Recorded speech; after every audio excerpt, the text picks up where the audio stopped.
Pernahkah kita berpikir bahwa sebagian orang yang kita cintai hari ini akan menjadi kenangan di suatu hari nanti?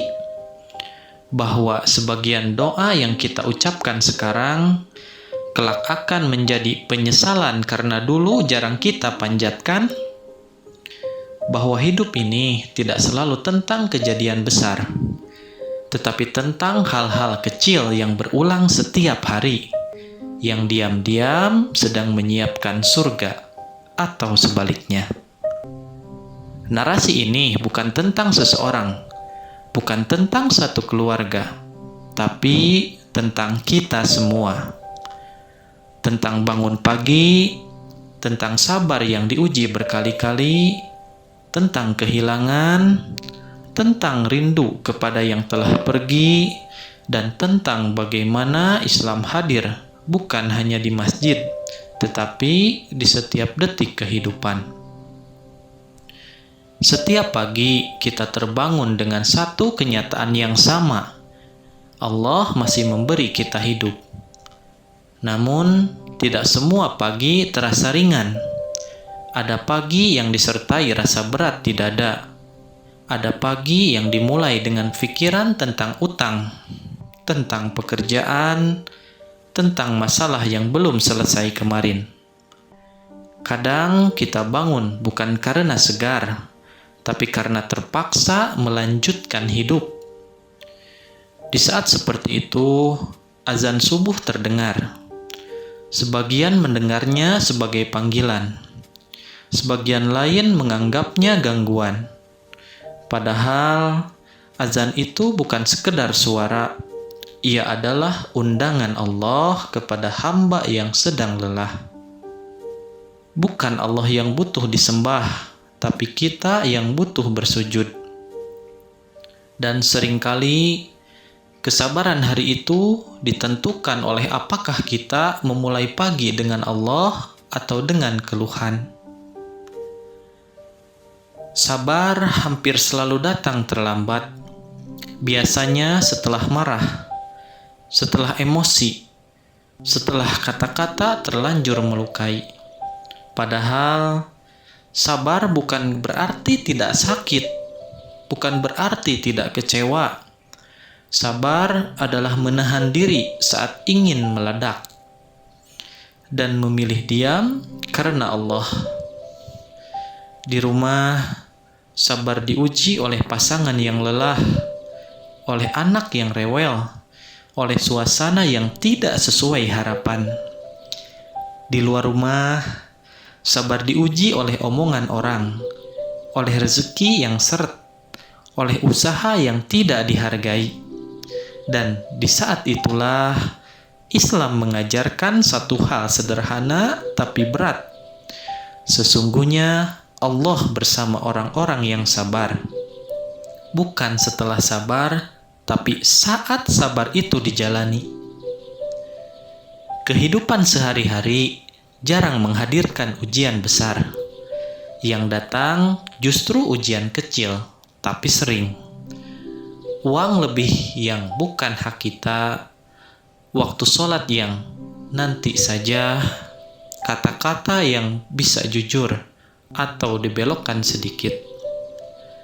Masalahnya, banyak orang jatuh bukan karena dosa besar, tapi karena meremehkan dosa kecil yang dilakukan terus-menerus.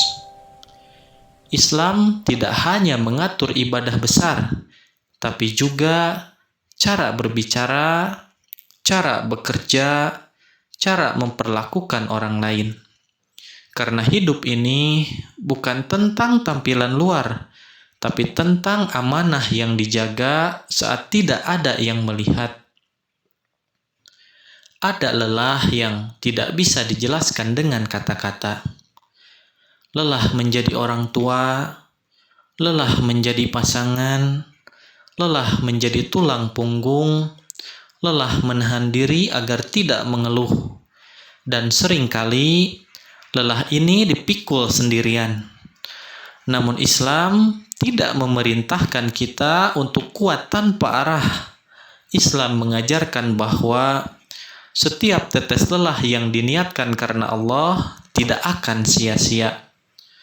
Menyiapkan makanan, membersihkan rumah, bekerja dengan jujur, menahan amarah, semua itu bisa menjadi ibadah jika diniatkan karena Allah.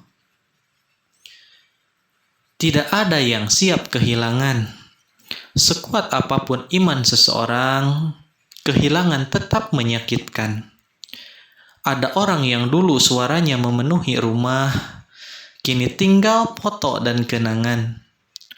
Ada orang yang dulu kita abaikan, kini kita rindu doanya. Dan di saat itulah kita sadar, kasih sayang tidak pernah benar-benar selesai. Islam mengajarkan bahwa cinta tidak berhenti saat kematian. Ia berubah bentuk, menjadi doa, menjadi sedekah atas nama mereka, menjadi istighfar yang kita kirimkan diam-diam. Menyayangi orang yang telah meninggal bukan dengan tangisan panjang, tetapi dengan amal yang terus mengalir. Karena doa anak, doa keluarga adalah hadiah yang masih bisa sampai meski jarak dunia dan akhirat memisahkan. Ada rindu yang tidak butuh kata, hanya hadir di dada. Saat melihat barang peninggalan, saat mendengar suara yang mirip, saat momen tertentu datang tiba-tiba, Islam tidak melarang rindu, tidak melarang air mata. Yang dilarang adalah putus asa dari rahmat Allah. Karena orang-orang yang kita cintai, jika mereka beriman, tidak benar-benar pergi. Mereka hanya lebih dulu menunggu. Malam sering menjadi saksi kejujuran. Saat tidak ada orang lain dan kita berbicara dengan diri sendiri tentang apa yang sudah dilakukan hari ini, tentang apa yang seharusnya diperbaiki, dan di saat itulah muhasabah seharusnya hadir. Bukan untuk menyalahkan diri tanpa arah, tapi untuk kembali kepada Allah. Karena pintu taubat tidak menunggu kita sempurna, tetapi menunggu kita pulang. Suatu hari nanti kita akan ditanya bukan hanya tentang sholat, tapi tentang sabar kita. Bukan hanya tentang harta, tapi tentang cara kita mendapatkannya. Bukan hanya tentang cinta, tapi tentang bagaimana kita menjaga dan melepaskannya. Dan saat itu kita akan menyadari hari-hari yang dulu terasa biasa ternyata adalah hari yang paling berharga. Hidup seringkali tidak memberi jeda.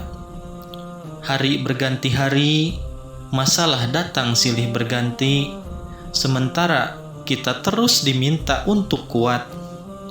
Padahal tidak semua orang ingin kuat. Sebagian hanya ingin dimengerti. Sebagian hanya ingin didengarkan, sebagian hanya ingin istirahat, tapi dunia terus berjalan. Dan di tengah semua itu, Islam tidak datang dengan janji hidup tanpa masalah. Islam datang dengan makna di balik masalah, bahwa tidak semua beban dimaksudkan untuk menjatuhkan, sebagian justru untuk mendekatkan. Banyak orang mengira sabar itu diam, padahal tidak selalu begitu. Sabar adalah tetap memilih kebaikan saat hati ingin membalas. Sabar adalah tetap sholat meski hati terasa hampa. Sabar adalah tetap jujur meski jalan curang terlihat lebih mudah. Sabar bukan berarti tidak lelah. Justru orang sabar adalah orang yang lelah tapi tidak menyerah. Dan Allah tidak meminta kita untuk memikul semua sendirian. Allah hanya meminta satu hal, jangan jauh darinya. Karena sabar yang tidak disandarkan kepada Allah akan berubah menjadi putus asa. Rumah tidak selalu menjadi tempat paling nyaman. Ada rumah yang penuh tawa, ada pula rumah yang penuh diam. Kadang yang membuat rumah terasa berat bukan kemiskinan, tapi kata-kata yang tidak dijaga, nada yang meninggi, sindiran yang diulang-ulang, perasaan yang diabaikan. Padahal Islam mengajarkan bahwa akhlak paling mulia justru terlihat di dalam rumah.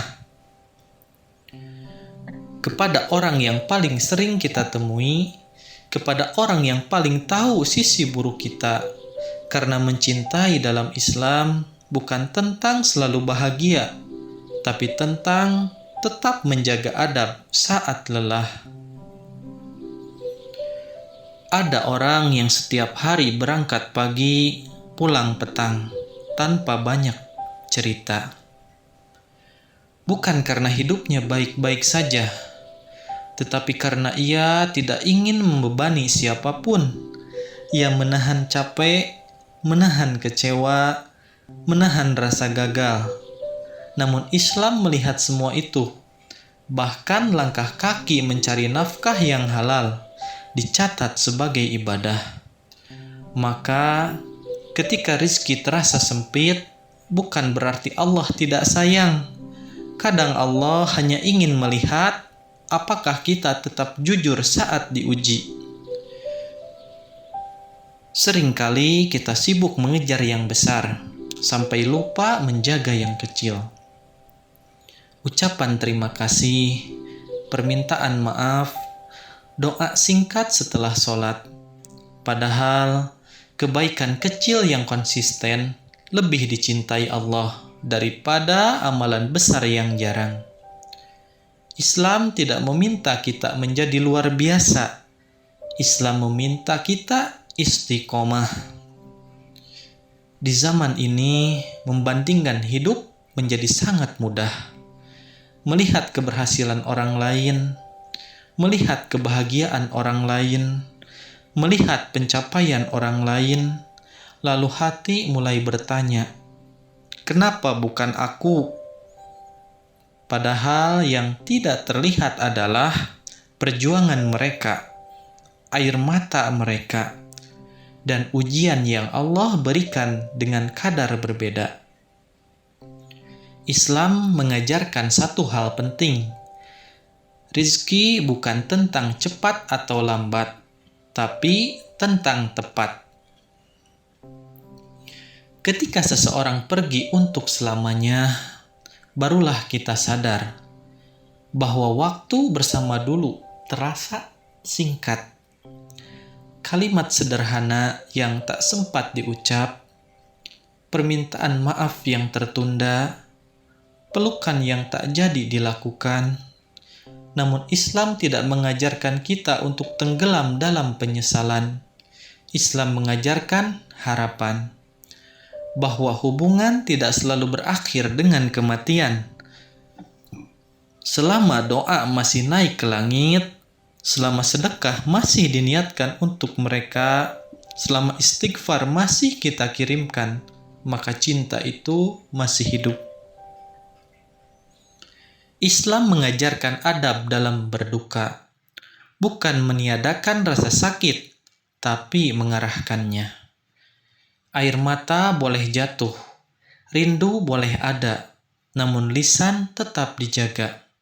Karena orang yang telah pergi tidak butuh ratapan panjang, mereka butuh doa yang konsisten. Doa seringkali, doa yang paling tulus, lahir dari hati yang paling hancur. Ada orang yang dikelilingi banyak orang, namun merasa sendiri. Ada yang tertawa di luar, namun menangis dalam diam. Islam tidak menganggap kesepian sebagai kelemahan. Kesepian bisa jadi ruang untuk lebih dekat dengan Allah. Karena di saat semua manusia pergi, Allah tetap tinggal. Banyak orang menunggu waktu yang tepat untuk berubah, padahal waktu yang paling tepat selalu sekarang. Taubat tidak menunggu kita suci. Taubat justru pintu menuju kesucian. Dan Allah tidak bosan menerima kita. Kita saja yang sering bosan kembali. Di malam hari banyak topeng dilepas.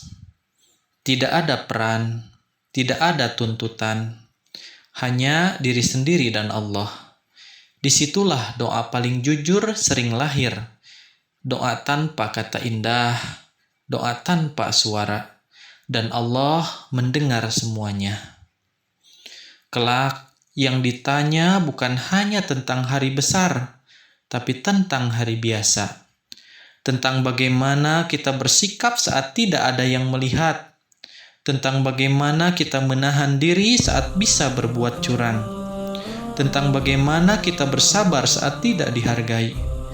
Karena surga dibangun dari ketaatan kecil yang diulang setiap hari. Jika hari ini terasa berat, itu bukan tanda Allah meninggalkanmu. Jika hidup terasa lambat, itu bukan tanda doamu ditolak. Jika hatimu lelah, itu tanda kamu masih berjuang. Dan perjuangan yang diniatkan karena Allah tidak pernah sia-sia. Maka teruslah hidup dengan iman. Teruslah mencintai dengan adab. Teruslah bersabar dengan harapan. Karena suatu hari nanti saat semua ini berakhir, kita akan mengerti ternyata hari-hari yang dulu terasa biasa adalah bagian terindah dari perjalanan pulang.